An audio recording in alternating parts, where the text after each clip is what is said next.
Selamat malam saudara-saudara, selamat bertemu kembali dalam PA bersama Gereja Kristen Jawa Semarang Barat. Dan pada malam hari ini kembali kita akan menggumuli firman Tuhan dalam rangka memasuki atau menjalani masa Advent. Dan menyambut minggu Advent yang keempat, besok minggu kita akan masuk pada minggu Advent yang keempat.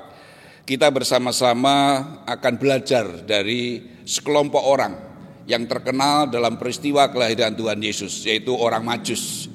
Dan bersama-sama kita akan belajar tentang spiritualitas orang Majus.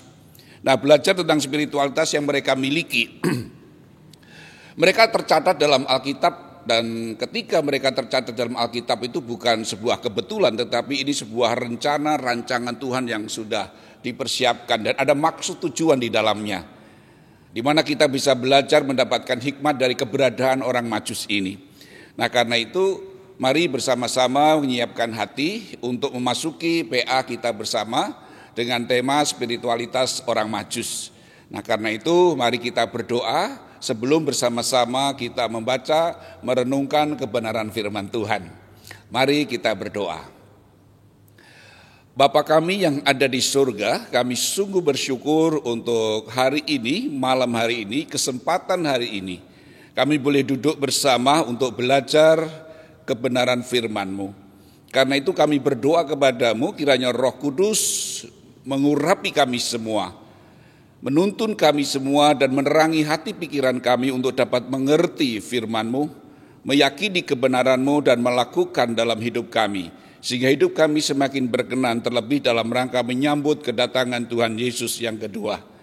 Hamba-Mu sendiri Tuhan urapi dengan hikmat dan kuasa dari surga, sehingga boleh menyampaikan firman-Mu di dalam kebenaran. Di dalam nama Tuhan Yesus doa ini kami mohon. Amin. Jemaat yang dikasihi Tuhan, mari bersama-sama kita membuka Alkitab kita dari Injil Matius pasal 2 ayat 1 sampai yang ke-11. Injil Matius pasal 2 ayat 1 sampai 11. Saya akan membacakan bagi kita semua. Demikian pembacaan firman Tuhan. Sesudah Yesus lahir di Betlehem di tanah Yudea pada zaman Raja Herodes, datanglah orang-orang Majus dari timur ke Yerusalem dan bertanya-tanya, di manakah dia raja orang Yahudi yang baru dilahirkan itu? Kami telah melihat bintangnya di timur dan kami datang untuk menyembah dia. Ketika Raja Herodes mendengar hal itu, terkejutlah ia beserta seluruh Yerusalem. Maka dikumpulkannya semua imam kepala dan ahli Taurat bangsa Yahudi, lalu dimintanya keterangan dari mereka di mana Mesias akan dilahirkan. Mereka berkata kepadanya, di Betlehem di tanah Yudea, karena demikianlah ada tertulis dalam kitab Nabi. Dan engkau Betlehem, tanah Yehuda, engkau sekali-kali bukanlah yang terkecil di antara mereka yang memerintah Yehuda. Karena daripadamulah akan bangkit seorang pemimpin yang akan menggembalakan umatku Israel. Lalu dengan diam-diam Herodes memanggil orang-orang Majus itu dan dengan teliti bertanya kepada mereka, bila mana bintang itu nampak. Kemudian ia menyuruh mereka ke Betlehem, katanya, pergi dan selidikilah dengan seksama hal-hal mengenai anak itu, dan segera sesudah kamu menemukan dia, kabarkanlah kepadaku, supaya aku pun datang menyembah dia. Setelah mendengar kata-kata raja itu, berangkatlah mereka, dan lihatlah, bintang yang mereka lihat di timur itu mendahului mereka hingga tiba dan berhenti di atas tempat di mana anak itu berada. Ketika mereka melihat bintang itu, sangat bersukacitalah mereka. Maka masuklah mereka ke dalam rumah itu dan melihat anak itu bersama Maria ibunya, lalu sujud menyembah dia. Mereka pun membuka tempat harta bendanya dan mempersembahkan persembahan kepadanya, yaitu emas, kemenyan, dan mur. Demikian pembacaan firman Tuhan. Yang berbahagia mereka yang mendengar dan memelihara firman Tuhan. Saudara yang dikasihi Tuhan, mari bersama-sama kita akan menganalisa atau kembali menghayati tentang peristiwa orang Majus ini. Di dalam bacaan kita tadi jelas bahwa orang Majus datang dari timur ke Yerusalem. Dan ini sesuatu yang luar biasa, karena ternyata kedatangan atau kelahiran Yesus itu ternyata diketahui oleh orang-orang, di mana orang-orang Majus ini datang dari timur.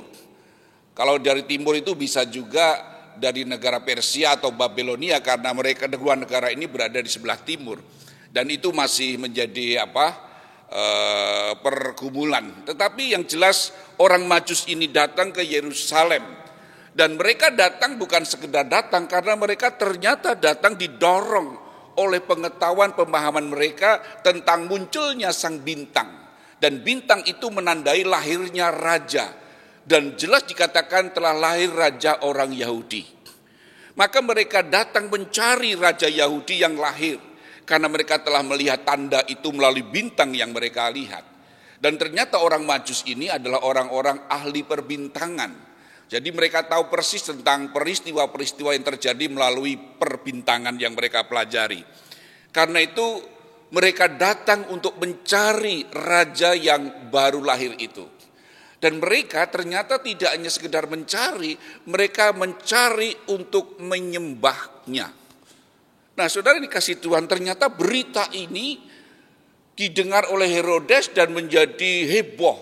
Dan bahkan dikatakan Herodes terkejut dan seluruh Yerusalem terkejut mendengar berita telah lahir raja orang Yahudi. Jelas bagi Herodes sebagai raja orang Yahudi, dengan lahirnya raja ini menjadi sebuah kejutan yang luar biasa, karena akan datang raja lain dan ini menjadi saingan. Dan kita tahu Herodes adalah raja yang sangat rakus, raja yang gila kekuasaan. Dan kemunculan raja baru itu dianggap sebagai sebuah ancaman bagi dia. Nah, karena terkejut dia ingin tahu siapa sebenarnya raja orang Yahudi ini.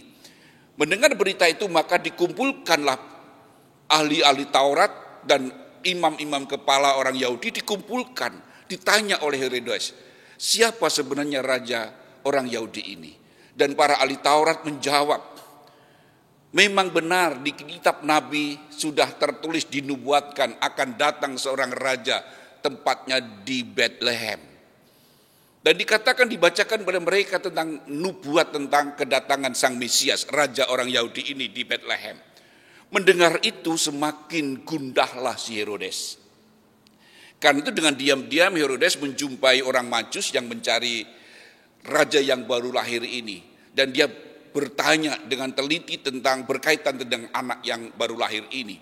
Dan dia berkata kepada orang-orang Majus ini, supaya mereka mencari dan menemukan di mana bayi itu lahir.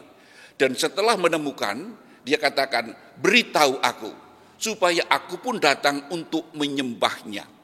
Nah, saudara dikasih Tuhan, sepertinya apa yang dikatakan Herodes ini suatu yang luar biasa, yang penting. Ada kerendahan hati, ada ketulusan, aku pun akan datang menyembahnya. Benarkah demikian? Tetapi itu ternyata hanya tipu daya dari Herodes. Karena ternyata di dalam hatinya sudah ada tekad untuk membinasakan raja Yahudi yang baru lahir ini. Nah, karena itu dia berpesan dengan sungguh-sungguh kepada orang Majus supaya setelah menemukan, supaya dia diberitahu. Ya dengan logika kalau dia tahu dia akan datang untuk membinasakannya. Saudara dikasih Tuhan, setelah itu orang Majus melanjutkan perjalanannya menuju ke tanah Yudea di Bethlehem sebagaimana dikatakan oleh para ahli Taurat. Dan lihatlah mereka melihat bintang yang dulu mereka lihat ketika muncul, itu sekarang muncul lagi bintang itu. Dan bintang itu menuntun perjalanan orang Majus. Dan ternyata dalam bacaan kita ketahui bahwa ternyata bintang itu menuntun orang Majus sampai ke tempat di mana bayi itu berada. Dan orang Majus itu sukacita sekali karena mereka melihat tuntunan sang bintang ini menjumpai bayi Yesus, menjumpai anak itu, tetapi bukan lagi di palungan, tetapi menjumpai bayi ini sudah di rumah.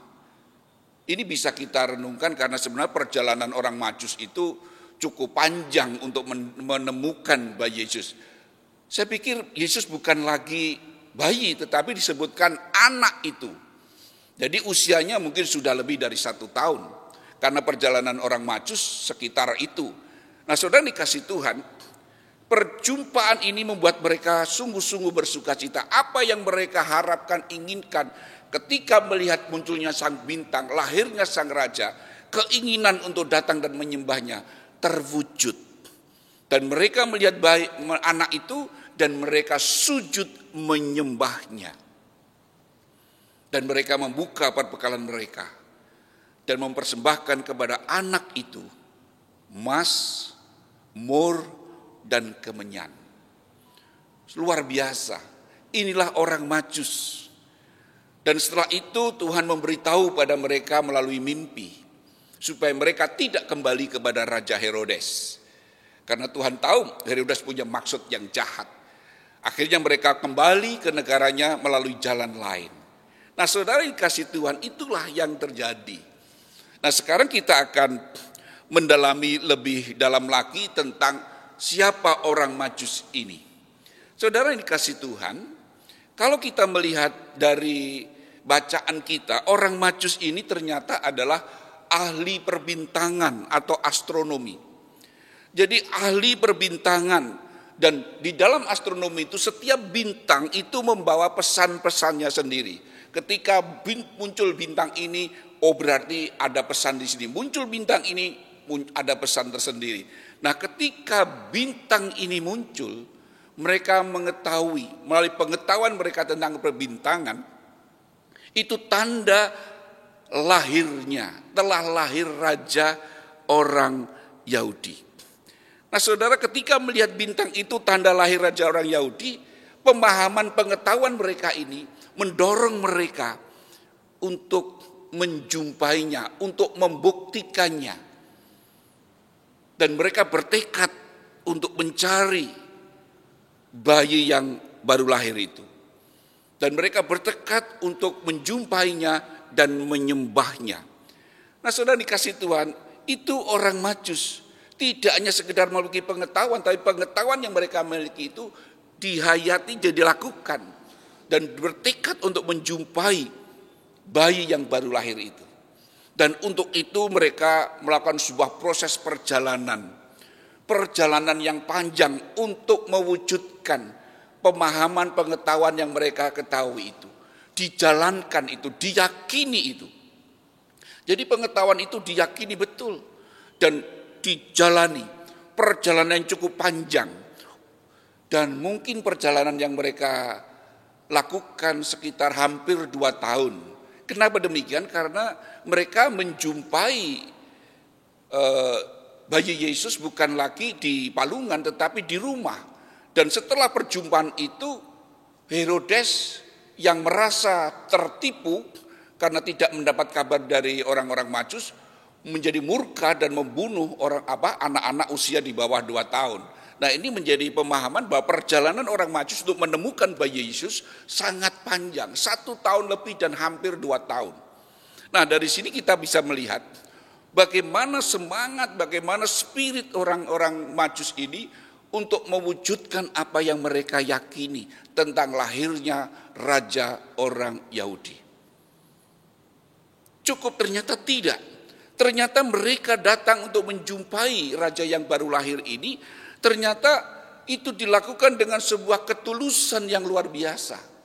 Ketika mereka berjumpa dengan raja orang Herodes, mereka bertanya dengan lugunya, dengan tulusnya, di manakah raja orang Yahudi yang baru lahir itu? Dia berkata dengan jujur apa yang diyakininya bahwa telah lahir raja orang Yahudi. Dengan tulus dia menyatakan maksud kedatangannya. Nah, saudara dikasih Tuhan, dari sini kita melihat dan ketulusan itu ternyata membuat Raja Herodes sangat terkejut. Sangat terkejut. Dan Raja Herodes sudah memiliki rancangan-rancangan tentang lahirnya bayi ini. Yaitu ingin membinasakan karena dianggap sebagai saingan. Karena bagi Raja Herodes, berita lahirnya raja ini menjadi ancaman baginya. Ancaman dari keinginan nafsu angkarannya untuk memiliki kuasa yang luar biasa itu. Nah, saudara dikasih Tuhan, tetapi ketulusan orang Majus ini dia tidak mengerti dan dia tidak menyangka kalau Raja Herodes memiliki sebuah rencana yang jahat. Di balik kata-katanya, aku pun akan datang untuk menyembahnya. Itu menunjukkan bagaimana orang-orang Majus ini memiliki ketulusan dan tidak punya prasangka terhadap Raja Herodes, ya saudara. Nah, dari sini kita lihat setelah itu, saudara, orang Majus ini dipesan oleh Raja Herodes. Dan jelas di balik pesan ini yang dibungkus dengan kata-kata yang indah ini ada maksud jahat, penolakan terhadap lahirnya Sang Mesias, Sang Raja. Tetapi orang Majus tidak paham, tidak mengerti tentang tipu daya Herodes. Maka dia berangkat untuk melanjutkan perjalanannya. Tetapi kita lihat di sini tekad kuat, semangat spirit yang luar biasa, ketulusan untuk mewujudkan apa yang diyakininya. Dengan perjuangan yang begitu luar biasa, ternyata Tuhan menyertai mereka. Tuhan yang telah menunjukkan bintang, Tuhan juga menuntun mereka melalui bintang ini, melanjutkan tuntunan Tuhan kepada mereka. Sehingga mereka akhirnya melalui tuntunan sang bintang ini sampai dan berjumpa dengan raja yang baru lahir itu. Dan mereka sangat bersuka cita sekali. Apa yang mereka ketahui, apa yang mereka yakini, dan apa yang sudah mereka lakukan tidak sia-sia. Mereka berjumpa dengan Yesus, sang raja yang telah lahir itu. Dan apa yang dilakukan orang Majus? Melihat anak itu, mereka sujud menyembahnya. Sujud menyembah kepada raja orang Yahudi. Padahal orang Majus bukan orang Yahudi. Itu menunjuk kepada kita bahwa Yesus adalah raja semesta alam. Bukan hanya raja orang Yahudi. Nah, setelah mereka menyembahnya, mereka membuka perbekalan mereka. Dan mereka mempersembahkan emas, mur, dan kemenyan. Dan ini menunjuk kepada kita bahwa itu persembahan yang berharga. Ini persembahan yang luar biasa. Ada 3 jenis. Ini bukan menunjuk bahwa orang Majus yang datang 3 orang. Karena Alkitab tidak pernah menunjukkan berapa orang Majus yang datang. Karena yang dipakai adalah kalimat jamak, lebih dari 1. Kalau persembahannya 3, katakanlah masing-masing 1 orang, berarti paling tidak lebih gitu ya. Lebih dari 2, lebih dari 1. Kita tidak perlu berapa yang datang, tetapi dari sini kita bisa melihat mereka menyembah dan mempersembahkan mazmur dan kemenyan kepada Yesus yang baru lahir, raja yang baru lahir itu. Nah, saudara, setelah itu Tuhan mengingatkan mereka dalam mimpi supaya mereka tidak kembali kepada Herodes. Dan mereka taat kepada pimpinan Tuhan. Dan mereka kembali melalui jalan lain. Nah, saudara dikasih Tuhan, ada yang sangat menarik di sini. Ketika orang Majus tidak kembali kepada Raja Herodes. Raja Herodes yang menanti-nanti dengan cemas berita dari orang Majus. Ternyata tidak datang-datang, membuatnya sadar. Ternyata orang Majus telah mengingkari janjinya untuk memberitahu kepadanya. Maka murkalah Raja Herodes. Semakin takutlah. Maka dengan tegas dia memerintahkan sebuah tindakan yang sangat biadab. Sangat biadab, yaitu pembunuhan anak-anak di Bethlehem dan sekitarnya. Anak-anak usia 2 tahun ke bawah dibinasakan. Ini sebuah tindakan yang kejam, yang biadab. Hanya karena ketakutan, keinginan kuasa yang mereka miliki terancam. Ini bisa menjadi perenungan bagi kita. Ketika seseorang terancam, maka dia bisa melakukan sebuah tindakan yang sangat mengerikan di sini. Ketika hawa nafsunya terganggu, dia bisa melakukan tindakan-tindakan yang sangat mengerikan. Saya pikir kita bisa melihat dalam kondisi kita sekarang ini di Indonesia ini. Ketika ada orang-orang terganggu kepentingannya, terganggu usaha dan segala macam, maka muncul sebuah kemarahan untuk melawan dan membinasakan itu. Nah, saudara dikasih Tuhan, di sini kita lihat terjadi pembunuhan yang biadab yang dilakukan oleh Herodes. Anak-anak yang tidak berdosa, anak-anak yang tidak tahu, mereka harus menjadi korban. Dan yang sangat menarik saudara, karena itu Tuhan memerintahkan Yusuf dan Maria setelah sepeninggalan orang Majus, Yusuf dan Maria diperintahkan Tuhan untuk membawa bayi Yesus mengungsi ke Mesir. Mengungsi ke Mesir untuk menyelamatkan pembunuhan yang dilakukan oleh Herodes. Dan tahukah saudara, persembahan orang Majus, emas, mur, dan kemenyan itu menjadi bekal bagi keluarga Yusuf dan Maria untuk mengungsi ke Mesir. Dari sini kita bisa melihat ternyata Tuhan sudah menata sedemikian rupa. Tuhan telah memakai orang Majus untuk mencukupi kebutuhan keluarga Yusuf dan Maria, untuk menyelamatkan bayi Yesus dari pembunuhan, ancaman pembunuhan Raja Herodes. Nah, saudara dikasih Tuhan, sekarang kita akan melihat pelajaran apa yang dapat kita ambil dari perjalanan orang Majus ini. Tadi awal saya katakan bahwa kita akan belajar dari spiritualitas orang Majus. Saudara dikasih Tuhan, orang Majus, mereka adalah memiliki profesi astronom. Mereka ahli perbintangan. Dengan itu mereka memiliki pengetahuan yang mereka yakini tentang kebenarannya. Jadi mereka memiliki profesi dengan pengetahuan yang mereka miliki dan itu diyakininya. Dan melalui pengetahuan itu dia tahu muncul bintang yang menandakan lahirnya sang raja orang Yahudi. Dan pengetahuan pesan yang dimunculkan dari bintang itu yang merupakan ahli mereka, pengetahuan mereka, itu ternyata dihayati dan dihidupi.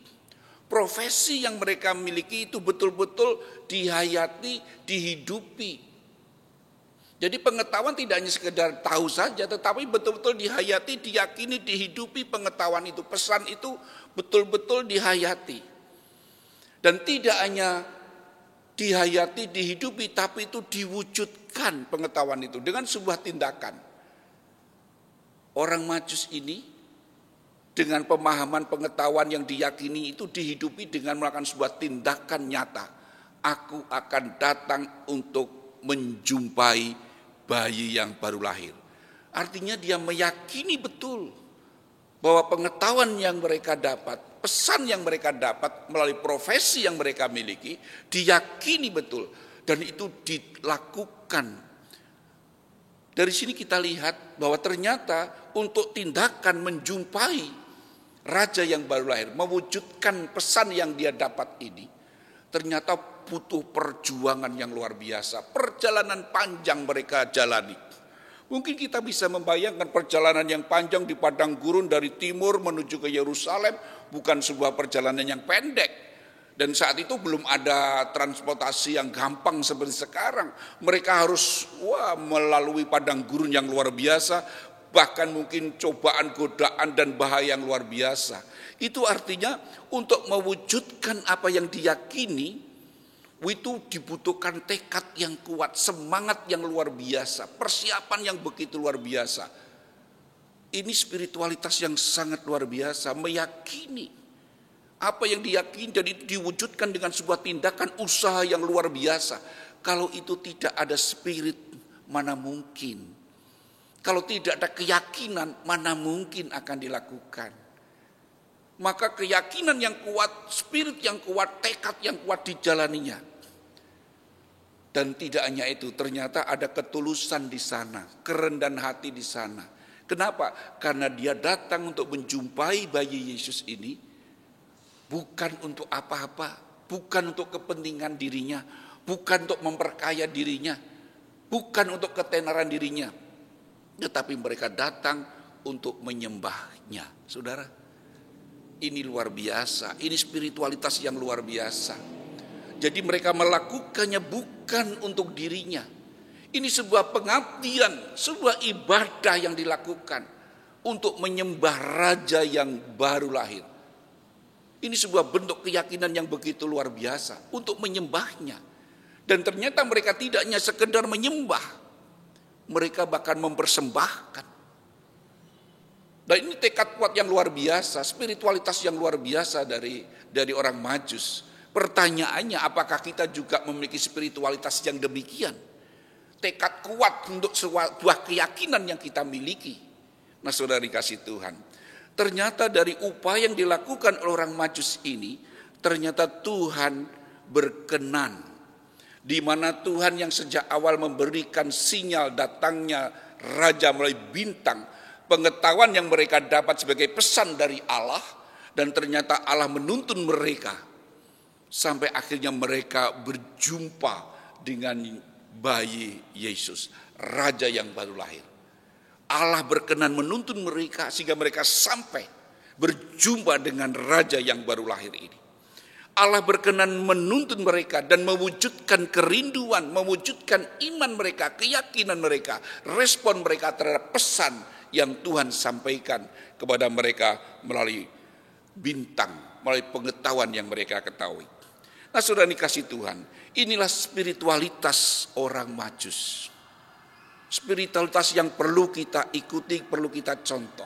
Nah, saudara dikasih Tuhan, mereka tidak hanya menyembah, mereka mempersembahkan. Dan Tuhan berkenan memakai orang-orang Majus ini untuk menyelamatkan bayi Yesus dari ancaman pembunuhan Raja Herodes. Sebagaimana tadi saya katakan, persembahan orang Majus ini ternyata dipakai Allah untuk membekali keluarga Yusuf dan Maria dalam rangka mengungsi ke Mesir, menyelamatkan bayi Yesus dari ancaman pembunuhan Raja Herodes. Nah, saudara dikasih Tuhan, demikian juga sekarang ini. Bagaimana kita terapkan dalam kehidupan kita? Akhirnya, satu, marilah kita belajar dari orang Majus ini. Marilah kita miliki spiritualitas orang Majus ini, yang dengan pengetahuan yang mereka miliki, profesi yang mereka miliki, pengetahuan keyakinan yang mereka miliki, itu diwujudkan dalam sebuah tindakan yang nyata. Spiritualitas yang tidak pernah menyerah dengan apa yang mereka yakini. Demikian juga kita sebagai orang percaya. Marilah kita mewujudkan iman percaya kita yang kita yakini dengan semangat sebagaimana orang Majus.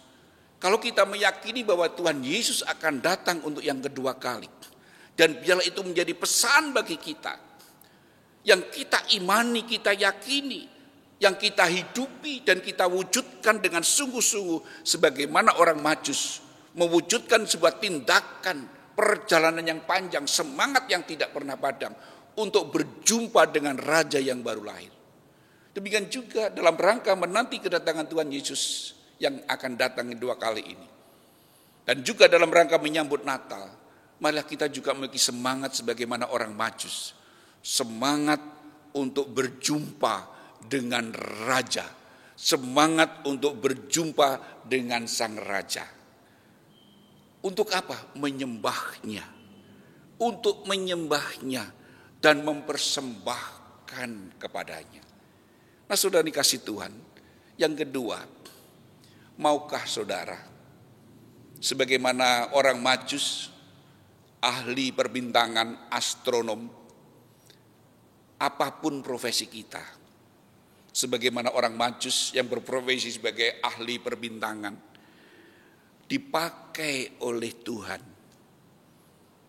Apapun profesi kita, sebagai apapun kita, maukah kita dipakai Tuhan untuk rencananya yang agung, dalam rangka menyambut kedatangan Tuhan, melalui profesi yang kita miliki sebagai apapun kita.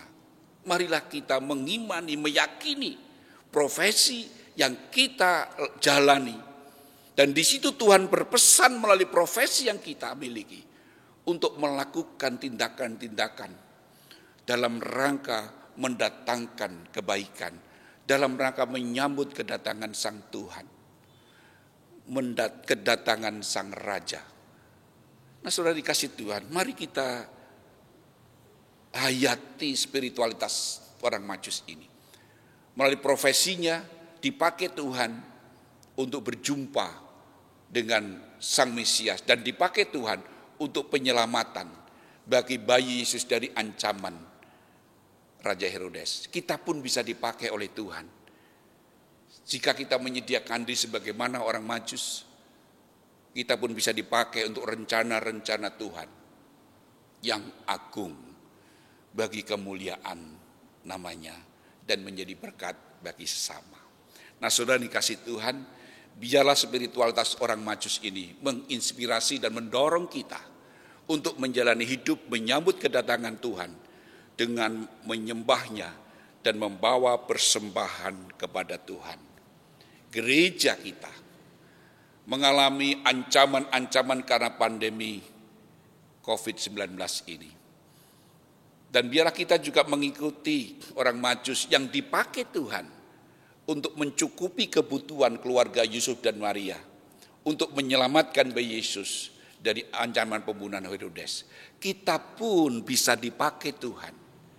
Di dalam rangka Natal ini, kita akan menyembahnya dan membawa persembahan kita, dan biarlah persembahan yang kita haturkan kepada Sang Raja yang baru lahir ini, yang lahir ini untuk menyelamatkan gerejanya dalam menjalani kesaksian hidup di dunia ini sebagai terang dan garam bagi dunia. Demikian firman Tuhan, dan biarlah itu menginspirasi, mendorong kita untuk mengikuti spiritualitas orang Majus. Tuhan memberkati. Amin. Mari kita berdoa. Bapa kami yang ada di surga, kami bersyukur kepadamu karena Engkau hadir bersama kami melalui firman-Mu. Dan biarlah firman Tuhan ini menolong kami untuk semakin menghayati. Tuhan berkenan memakai kami melalui keberadaan kami, profesi kami sebagai apapun. Kami menyerahkan diri untuk dipakai Tuhan untuk rencana Tuhan yang luar biasa. Sebagaimana Engkau memakai orang-orang Majus untuk rencana Tuhan yang agung. Terpujilah Engkau ya Allah kekal sampai selamanya. Sementara itu tolonglah mampukan kami untuk memiliki spiritualitas yang kuat. Spiritualitas sebagaimana orang Majus yang melalui pesan yang Tuhan sampaikan oleh bintang. Dan mereka menerima dengan keyakinan yang luar biasa dan mewujudkannya dengan sungguh-sungguh dan ketulusan. Dan Tuhan berkarya melalui kehidupan mereka demi rencana Tuhan. Terpujilah Engkau ya Allah kekal sampai selamanya. Dan mampukan kami untuk menyambut kedatangan Tuhan Yesus yang kedua kali dan menyambut Natal ini dengan spiritualitas orang Majus. Di dalam nama Tuhan Yesus doa ini kami mohon. Amin.